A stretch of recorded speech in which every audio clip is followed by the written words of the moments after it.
বাহ, এক একজনের দিকে যেভাবে তাকিয়ে আছো, মনে হচ্ছে যে আমি এখান থেকে সরে গেলেই নিজেদের মধ্যে তৃতীয় বিশ্বযুদ্ধ শুরু হয়ে যাবে।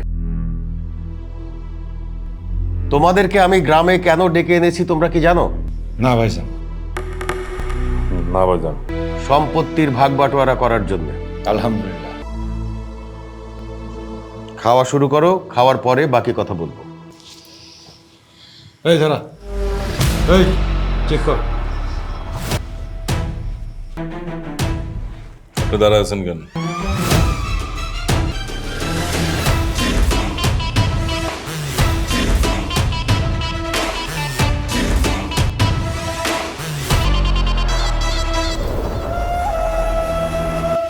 ওকে, হ্যাঁ এবার সবাই খাও। হ্যাঁ, খাওয়া শুরু করো। বাহ বাহ বাহ বাহ বাহ, এত অবিশ্বাস! আমরা নাকি একই রক্তের, একই বাবার সন্তান, এই তার নমুনা। ভাইজান, অবিশ্বাস তো আপনার উপর না, অবিশ্বাস এদের উপর। এদের মতো নিমক হারামদের সাথে এক টেবিলে খাওয়া আর যুদ্ধের ময়দানে নিমক হারামের খাবার খাওয়া একই কথা। মামা তাদের মুখ সামলায় কথা বলতে বলেন। কোন সাহসে আমাদের নেমক হারাম বলে? হ্যাঁ, আমরা কি নেমক হারাম? ছোট মরিচের ঝাল কত, এখানে বড়রা কথা বলতেছে, ওর জ্বলতেছে। সাকিব, ওদের মতো বিশ্বাসঘাতকদের সাথে তর্ক জড়িয়ে লাভ নেই, সো বেটার আমরা চুপ থাকি। এই মেয়ে, এই তুমি কাদের বিশ্বাসঘাতক বলতেছো? শুধু ফুপাতো বোন বইলা কিছু বলতেছি না, নিজের অবস্থান বুঝা কথা বইলো। এর আসুন থাম। ওদের আবার অবস্থা এক একটা তো নেড়ি কুত্তার মতো। এই কি করলে তুমি? আমনেরি কুত্তা চিনো সামারে একদম পুরো করে দেবো।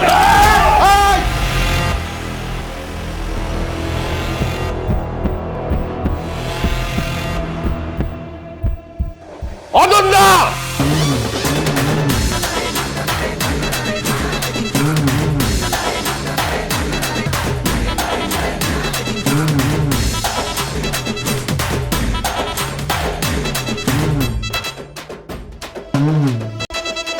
নে, ঝগড়া কর। কি হইল? অস্ত্র নামালি কেন? তর্ক বিতর্ক শুরু কর। আমি ইচ্ছা করলে কফন ছাড়া দাফন করাই দিব। খুব অস্ত্রালা হয়ে গেছোস না? ফারুক, সব কটা অস্ত্র সিজ কর। অস্ত্র জমা দে। অস্ত্র জমা দেন, অস্ত্র জমা দেন। দিয়ে দে।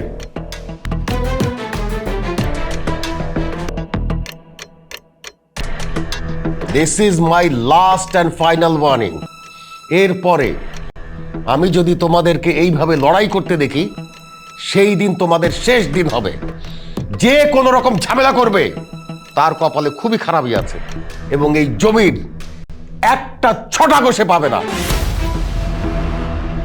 কথাগুলি যেন মনে থাকে। জি ভাইজান। জি ভাইজান। এবার খাওয়া শুরু করো। আসসালামু আলাইকুম সবাইকে। অনেকদিন পর সবার সাথে দেখা। চাচু, তুমি ভালো আছো? ভালো আছে। চাচু, ভালো আছো? শোন, সবাইকে আবার একটা গুরুত্বপূর্ণ সিদ্ধান্ত জানাচ্ছি। জমি আমি সবাইকে দেব, সে ব্যাপারে কোনো সন্দেহ নাই, কিন্তু আমার একটা শর্ত আছে। কি শর্ত আবার? শর্তটা আসলে আমার না, আব্বার শেষ ইচ্ছা ছিল যে আমরা যদিও সৎ ভাই বোন, কিন্তু তারপরেও আমরা যেন মিলে মিশে থাকি। এটাই আব্বার শেষ ইচ্ছা। এই মিলে মিশে চলতে হলে একটা কাজ করতে হবে। কি কাজ ভাইজান? বিয়ে। বিয়ে? আমি চাই রেহানার মেয়ে স্পৃহাকে বিয়ে দিতে। এমনিতেই ওর বিয়ের বয়স হয়েছে। খুব ভালো প্রস্তাব ভাইজান, বিয়ে দিয়ে দেন, কোনো সমস্যা নেই ভাইজান। ছেলেও আমার পছন্দ করা আছে। কি? হিন্দুলের ছেলে রাফসান। কি বললেন ভাইজান? এই ডাইনির মেয়ের সাথে আমার ছেলের বিয়ে? অসম্ভব। না ভাইজান, এই চন্ডালের ছেলের সাথে আমার মেয়ের বিয়ে কি করে হয় ভাইজান বলেন তো? অনেক বড় ভুল সিদ্ধান্ত নিয়ে ফেলতেছেন ভাইজান। অসম্ভব। এই বিয়া আপনি ভেঙে দেন। একদম চুপ! আমি তোমাদের সিদ্ধান্ত জানতে চাই নাই, আমি আমার সিদ্ধান্ত জানিয়েছি। আর এটাতে যদি তোমরা রাজি না হও, এই জমির এক কানা করিও তোমরা কেউ পাবে না। পুরো জমি আমি এতিমখানায় দিয়ে দেবো। এখন সিদ্ধান্ত নাও তোমরা কি করবে, এই জমির ভাগ নেবে না সম্পর্ক করবে?